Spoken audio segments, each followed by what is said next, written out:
Hi, Henrik here. I would like to elaborate on the business model, and in this case, the business model canvas by Osterwalder. And initially, we could start by reflecting on what is a business model actually? How could we define it? Perhaps you could pause just a minute, write down some ideas of how you would define the concept of a business model. There's up to choose between, so help yourself. A model or a definition that I find very applicable is a business model illustrates how an organization creates value. We've had this with value creation. The basic reason for every organization's existence is to create value. So how does it get the value that it creates from the organization, and how does it reap the benefit of this value creation? Reaping the benefit is typically seen financially, but it's not necessarily the case. Get it from the organization. Could be to customers, could be to users, could be to some middlemen, the next step in the downstream activity. And a good all-round definition. Reflect on it, see if you have any comments to it, and then move on and have a look at the business model canvas by Osterwalder. Basically, Osterwalder has this business model canvas thinking. We have the business model canvas here, and here we have an excellent repetition, or just quick how to use the business model canvas. Really recommend you click this and view it through before moving on to the next part of the screencast. And after seeing the demonstration there, you could also perhaps use a few minutes to pause at the value proposition. The value proposition as a central part and the central building block on the business model canvas. There's also here's a good illustration of the value proposition canvas. If we look at it here, this is the value proposition canvas with a customer or a segment and the organization that in some way delivers value to the customer, and the customer receives value from the organization. I'll be addressing this in a minute because it's quite interesting that it has it's more complex than just meets the eye. And here we have the canvas, the business model canvas that we'll be looking at in a minute. And this is where the value proposition is, and this is where the customer or the segment is. So this could be a stop en route before moving on to the canvas. Whoops, and the canvas is right here. And we have the value proposition and the customer segments. And essentially, it's important to recognize that for each individual segment, there should be a value proposition. Now, why is this the case? Well, a segment is characterized by being unique. So it has something unique that characterizes this specific segment. And what actually characterizes it is each segment has its own unique understanding of what the value proposition is. So, is it a car? Young people would have a completely different understanding of the value in a Peugeot 306 than, say, a 40 or 50-year-old, or even male or female, country or city. So this influences, each segment has their own understanding of the value proposition, which essentially speaks for making a business model canvas for each single segment. So for each segment, you could make your unique business model canvas. And that's what's in this comment where I write that the value proposition should be aligned to segment. So for each on a one-to-one basis. So for each segment, there's a unique value proposition and essentially also a unique business model. Important. And speaking of this aligning to segment and a one-to-one, you should also think, well, the segment you're addressing may have a completely different understanding of what the value proposition is as opposed to the organization that's delivering the value proposition. Just an example, Oticon, the Danish hearing aid company, at some time thought they were selling their customers something with decibel and micro technology. In fact, what their customers were buying was something easy to have in the ear and that enabled you to hear your grandchildren or the nature if you're walking in the park to listen to the birds without noise disturbing this experience. So two completely different experiences. And for young people could say, well, perhaps the organization thinks that they're selling a trip to some destination where it's a flight ticket and a week in a hotel. But the young people might have a completely different understanding. Let's say if it's a week to Sunny Beach, they're not buying a flight ticket and a week in a hotel room. No, they're buying a week of partying.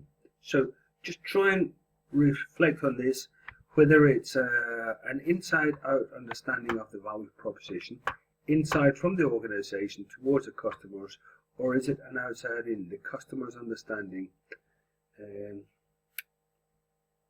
recognizing that quite often they differ. And this can prove a challenge in understanding what it is their customers are actually valuing and how you should communicate with their customers. And it's also important to recognize that each business model you can describe as is. So what is the current business model? Or as opposed to be, how would you like to change it?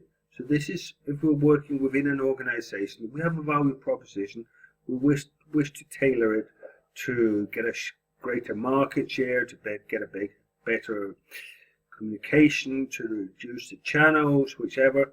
It's also a question of having, so this as is, we can make a business model canvas. What is the current value proposition? Which current segment? How's the relationship to this segment? How's the channels? What key activities are there to this specific value proposition? Which key resources are we using? Which key partners are we involving? What's the expenses or cost structure? And what's the revenue stream to this specific as is? But it could also be to be. So we want to, for example, change the channels. That would completely change the whole business model. As an example, Dell. The main change they made in their business model was the channel. Instead of selling the computers to the retailers that sold it to the customer segments, they skipped the retailers and sold the computers directly, the value proposition directly to the customers. And they also made the customers, gave them the option of designing it. So just one small change will completely change the relationship you have to your customers, the key activities, key resources, key partners, cost structure, revenues. The whole business model changes if you make one small change, one place. The reason they made the change was to increase their market share, and they certainly did. They succeeded tremendously. So be aware of the fact that by changing a small element from as is, something towards to be, this is also we were talking about strategy. How are we going to develop the organization to this new business model? Could also be in the, so that's developing within an organization, intrapreneurship. Could also be interpreneurship, so if we're collaborating with another organization. So what is as is and what is to be? How are we going to collaborate with an external organization in developing a new market, developing a new product, etc., etc. So intrapreneurship and interpreneurship have the as is and to be. But this doesn't quite catch entrepreneurship. So establishing a new business, because establishing a new business as is a blank sheet of paper. We have nothing written here. We have an idea, so we have to start filling in from the idea. What's our idea of the value proposition? What's our idea of the different segments? And then developing it, making it more and more specific, more and more refined, and then ending up with, this is a customer segment we want to address. This is the most important customer segment. This is a value proposition we're going to give them. Type of relationship, channels, etc., etc., going all the way through. So that is development from as is towards to be. So what is the current situation and where do we want to take it? Goes for intrapreneurship, interpreneurship, but not entrepreneurship, because in entrepreneurship, as is, we don't have anything. We're just starting from scratch. It's a green field in some sense, an idea in the entrepreneur's mind or the team of entrepreneurs. So yeah, please bear that in mind, give it some thought. And next part, for each new business plan, let's say we have an as is. We will write it all in yellow, all the areas. This is as is. Then there could be one point we want to change. Let's say it's Dell, we want to change the channel. So we start with the giving it a red color. We're going to change the channel. How are we going to change it? And then take it through all the different areas and say, how does this change in the channel alter the customer relationship? How does it alter the key partners? How does it alter the key resources, etc.? So start one place with the change you're going to make and see how it makes a coherence with the rest of the business plan change. And so when you've created this coherence in the business plan, you could also address excuse me, when is this going to take place? So when there are changes, you can make a time plan and an action plan. So which steps is it going to take if you're going to change the resource, let's say the channels?